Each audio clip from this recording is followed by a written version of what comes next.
इसी प्रदेश के एक वरिष्ठ नेता कांग्रेस पार्टी को छोड़ते हैं और रो के कहते हैं, मेरी मां से रो के कहते हैं, मैं जेल नहीं जाना चाहता हूं। आज नरेंद्र मोदी के पास भ्रष्टाचार की मोनोपोली है। इलेक्टोरल बॉन्ड्स का सिस्टम निकाला।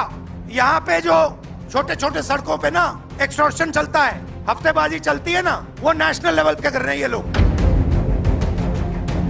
इलेक्टोरल बॉन्ड देख लीजिए, उसमें साफ है। कंपनी को कॉन्ट्रैक्ट मिलता है, उसके एकदम बाद वो बीजेपी को हफ्ता देना शुरू कर देती है। पैसा दो, कॉन्ट्रैक्ट लो। उसको तो 18,000 करोड़ रुपए बॉन्ड में मिल रहे हैं। तुम तो पाकिट मार बोलते हैं। हमको तो 11% मिला। 50% से ज्यादा बॉन्ड खरीद कर लोग उनको दिए। मोदी जी हमेशा यही कहते हैं, ये मोदी की गारंटी। अरे भाई, तुम्हारी पार्टी की गारंटी तो कम से कम बोलो। और खुद तो इतने झूठ बोलते हैं। मैं तो इसलिए हमेशा बोलता हूँ, मोदी जी ये झूठों के सरदार हैं। ईवीएम के बिना नरेंद्र मोदी चुनाव नहीं जीत सकता है। तो काफी डिस्कशन होता है कि हम बीजेपी से लड़ रहे हैं।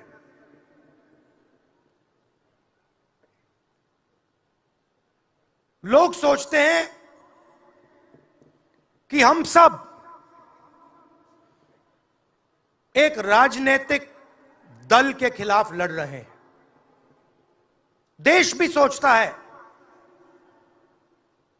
कि ये जो नेता स्टेज पे बैठे हैं, अलग अलग पॉलिटिकल पार्टीज से हैं, ये एक राजनीतिक पार्टी से लड़ रहे हैं। ये सच नहीं है, ये गलत है। हम राजनीतिक पार्टी से नहीं लड़ रहे हैं। और यह समझने की जरूरत है। हिंदुस्तान के युवाओं को यह बात समझनी होगी। कोई और कहता है ये सब लोग एक व्यक्ति के खिलाफ लड़ रहे हैं, नरेंद्र मोदी के खिलाफ लड़ रहे हैं। नहीं, हम एक व्यक्ति के खिलाफ भी नहीं लड़ रहे हैं। ना हम बीजेपी के खिलाफ लड़ रहे हैं, ना हम एक व्यक्ति के खिलाफ लड़ रहे हैं। एक व्यक्ति को चेहरा बनाकर ऊपर डाल रखा है।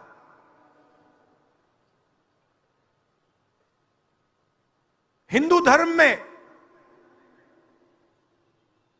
शक्ति शब्द होता है। हम शक्ति से लड़ रहे हैं, एक शक्ति से लड़ रहे हैं। अब सवाल उठता है, वो शक्ति क्या है? जैसे किसी ने यहां कहा,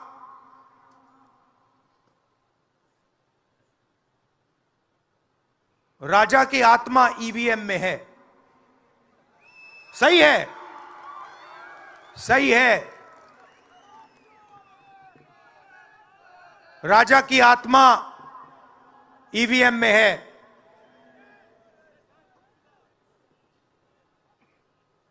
हिंदुस्तान की हर संस्था में है, ईडी में है, सीबीआई में है, इनकम टैक्स डिपार्टमेंट में है। एक वरिष्ठ नेता, नाम नहीं लेना चाहता हूं, इसी प्रदेश के एक वरिष्ठ नेता कांग्रेस पार्टी को छोड़ते हैं और रो के कहते हैं, मेरी मां से रो के कहते हैं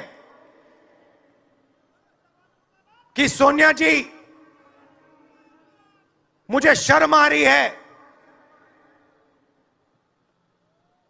मेरे में इन लोगों से, इस शक्ति से लड़ने की हिम्मत नहीं है, मैं जेल नहीं जाना चाहता हूं। और ये एक नहीं है, ऐसे हजारों लोग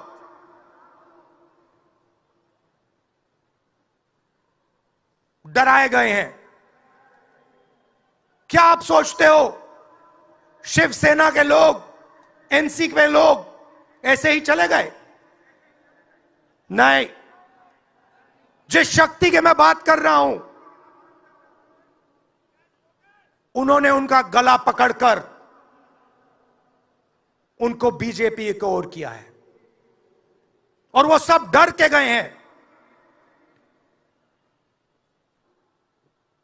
यहां किसी ने ईवीएम की बात की, मैं आपको बता रहा हूं, ईवीएम के बिना नरेंद्र मोदी चुनाव नहीं जीत सकता है। इलेक्शन कमीशन से हमने कहा कि एक काम कीजिए, विपक्ष की पार्टी को ये मशीनें दिखा दीजिए, खोल के हमें दिखा दीजिए ये कैसे चलती हैं, हमारे एक्सपर्ट्स को दिखा दीजिए। इलेक्शन कमीशन नहीं दिखाता। फिर हमने कहा देखिए, इसमें से कागज निकलता है, वोट मशीन में नहीं है, वोट कागज में है। ठीक है, आप मशीन चलाइए, मगर कागज की भी गिनती कर दीजिए। इलेक्शन कमीशन कहता है नहीं, कागज की गिनती नहीं होगी। क्यों नहीं होगी? कैसे नहीं होगी? सिस्टम नहीं चाहता कि ईवीएम की गिनती हो जाए। क्यों? क्योंकि यह सिस्टम आपके धन को चोरी करने का सिस्टम है। नरेंद्र मोदी जी का काम आपके ध्यान को भटकाने का है।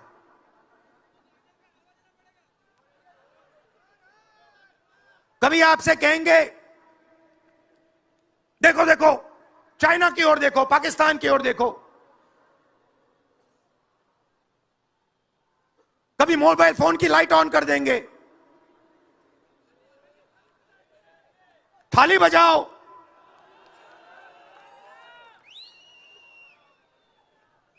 कभी कहेंगे देखो मेरा अपमान कर दिया, जैसे अभी किसी ने उनकी पत्नी के बारे में बोला, अब कहेंगे देखो मेरा अपमान कर दिया। ध्यान भटकाने के लिए। अब देखना होगा।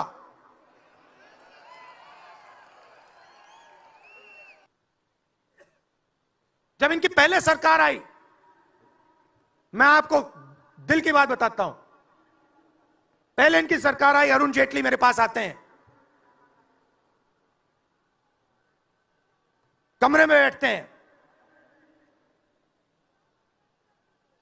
और मुझे कहते हैं राहुल, ये जो लैंड एक्विजिशन का मामला है,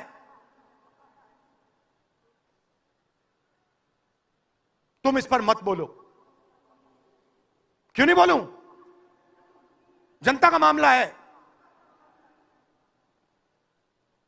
अगर बोलोगे तो तुम्हारे ऊपर हम केस लगाएंगे। लगाओ केस, मुझे कोई फर्क नहीं पड़ता। क्या कर लोगे मेरा? ईडी वाले आए, 50 घंटे बैठा दिया।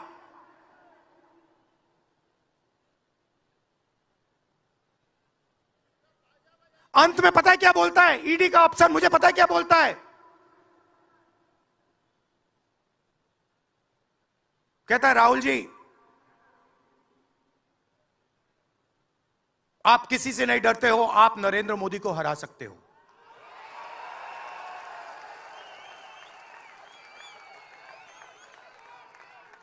ईडी का अफसर बोलता है मुझे।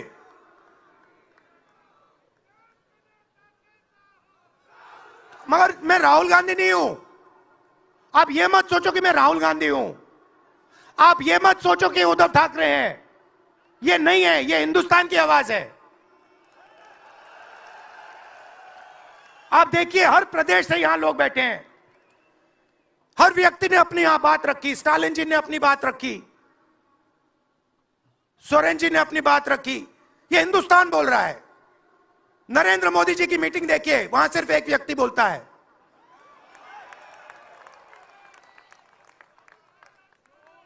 गडकरी जी परे हो जाते हैं, माला के बाहर निकाल देते हैं उनको। इसलिए हमने इसको इंडिया गठबंधन नाम दिया है। यह हिंदुस्तान की रक्षा कर रहा है। ये सब लोग डरे नहीं हैं। ये सब लोग उसी सिस्टम का मुकाबला कर रहे हैं। आज नरेंद्र मोदी के पास भ्रष्टाचार की मोनोपोली है।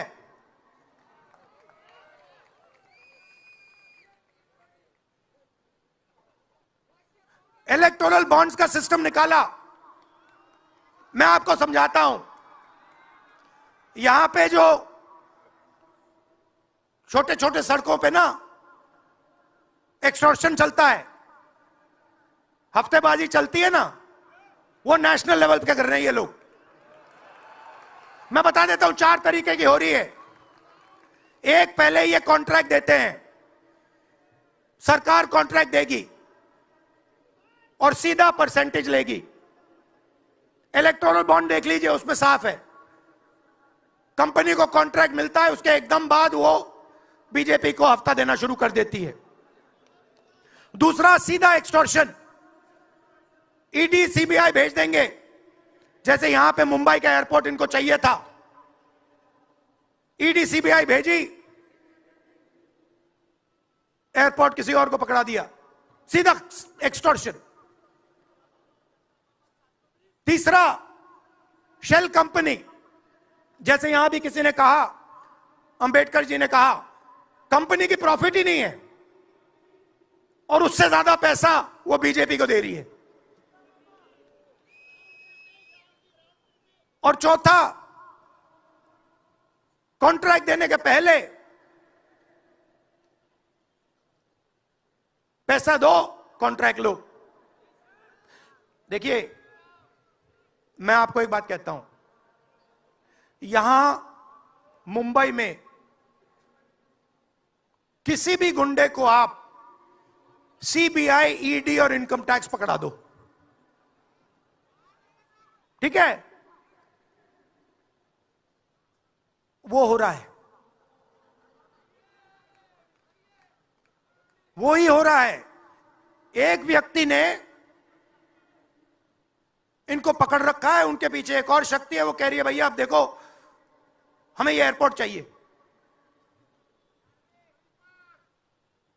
आपका एयरपोर्ट मुंबई का एयरपोर्ट है ना, आपने तो देखा, सीबीआई की इंक्वायरी हुई और उसके एकदम बाद मुंबई एयरपोर्ट अदानी जी को मिल गया। मोदी जी हमेशा यही कहते हैं, ये मोदी की गारंटी। अरे भाई, तुम्हारी पार्टी की गारंटी तो कम से कम बोलो। Modi guarantee, Modi guarantee, Modi guarantee, ये क्या है? मोदी एक व्यक्ति है, लेकिन वो व्यक्ति को इतना अहंकार आया है कि हर चीज को ये मोदी गारंटी। और वो ये भी समझते हैं मोदी जी कि देश को आजादी मिली है वो 2014 में ही मिली है, इससे पहले आजादी नहीं आई, 1947 में आजादी नहीं आई। उनका कहना है कि आजादी मिली ये 2014 में ही मिली, इसीलिए उनकी गिनती वहीं से शुरू होती है। वो पंडित जवाहरलाल नेहरू जी ने जो किया वो भूल जाते हैं। डॉक्टर बाबा साहब अम्बेडकर ने जो निचले तबके के लिए और देश के लिए क्या किया वो भूल जाते हैं। देश के एकता के लिए किस नेताओं ने लड़ा, कैसा लड़ा, कैसी आजादी लाई, इसके बारे में वो कभी नहीं सोचते। उनकी सोच अलग है। जो शक्ति राहुल जी ने बताया, मैं तो खुलकर बताऊंगा, ये जो शक्ति कहने की शब्द है, मोदी जी के पास आरएसएस की शक्ति, आरएसएस की आइडियोलॉजी, मनुवाद, ये उनकी शक्ति है। इस शक्ति से, इस विचारधारा से हमको कुचलना चाहते हैं। और मैं ये कहना चाहता हूं कि बार बार चंद लोग ये कहते हैं कि भाई हमको 400 दो इस बार। हमारे पास कर्नाटक का एक एमपी, उसने कहा कि हमको 2/3 मेजॉरिटी होना। क्यों होना भाई? इसीलिए होना, देश के संविधान को बदलना है। मैंने कहा अपने प्रेस नोट में, यह कहा कि 2/3 मेजॉरिटी देश के संविधान को बदलने के लिए होना, देश को अच्छा करने के लिए, देश को एकता, देश में एकता रखने के लिए नहीं, गरीबों को अमीर बनाने के लिए नहीं, भूखे पेट वालों को खाना देने के लिए नहीं, सिर्फ बाबा साहब अम्बेडकर ने जो संविधान बनाया है उसको खत्म करने के लिए। राहुल गांधी जी अपने लिए नहीं कर रहे, अपने लिए उन्होंने कुछ नहीं मांगा, लेकिन सुबह शाम उठते ही लोग, खासकर बीजेपी के लोग ये कहते हैं और मोदी जी भी ये कहते हैं, गांधी परिवार। अरे भाई, गांधी परिवार, जब राजीव गांधी 89 में राजीव गांधी प्राइम मिनिस्टर थे, उसके बाद मुझे बताइए मोदी जी, बीजेपी वाले, आरएसएस वाले, तुम बता दो गांधी परिवार से 89 के बाद कौन प्राइम मिनिस्टर बना, कौन मिनिस्टर बना, कौन डिप्टी चीफ मिनिस्टर बना, कौन बना बताइए। कहीं वो बैठे हैं, किसी अधिकार पे है, फिर भी उनको नाम लेते ही है, गालियां देते ही। कितने गालियां देंगे भाई, कितने? और खुद तो इतने झूठ बोलते हैं। मैं तो इसलिए हमेशा बोलता हूं, मोदी जी ये झूठों के सरदार है, क्योंकि 2 करोड़ नौकरियां मैं दूंगा। अगर मैं हुकूमत में आया या मेरी पार्टी आई, मैं प्रधानमंत्री बना, मैं हर एक को नौकरी दूंगा और 2-2 करोड़ नौकरी हर साल दूंगा। भाई 10 साल हो गए, कितने नौकरियां? 20 करोड़। 20 करोड़ नौकरियां आपको मिले, 15 लाख रुपए आपको मिले, किसान की आमदनी डबल करने का मिला, एमएसपी ज्यादा करने का मिला, पर यह सब नहीं मिला। तो क्या मोदी झूठ है, क्या लोग झूठ है? आप बोलिए। तो मोदी झूठ है।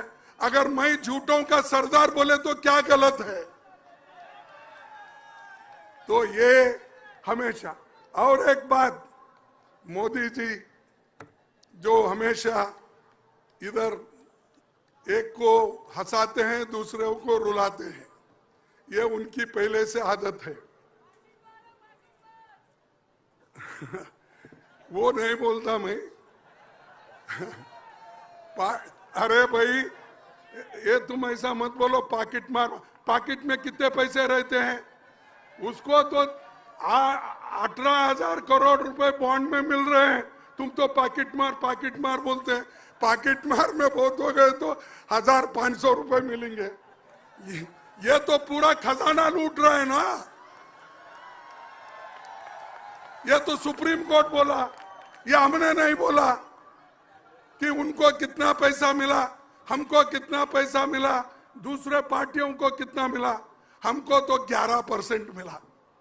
50% से ज्यादा बॉन्ड खरीद कर लोग उनको दिए। अब इसी के ऊपर आप समझ लीजिए मोदी जी कैसा करते हैं।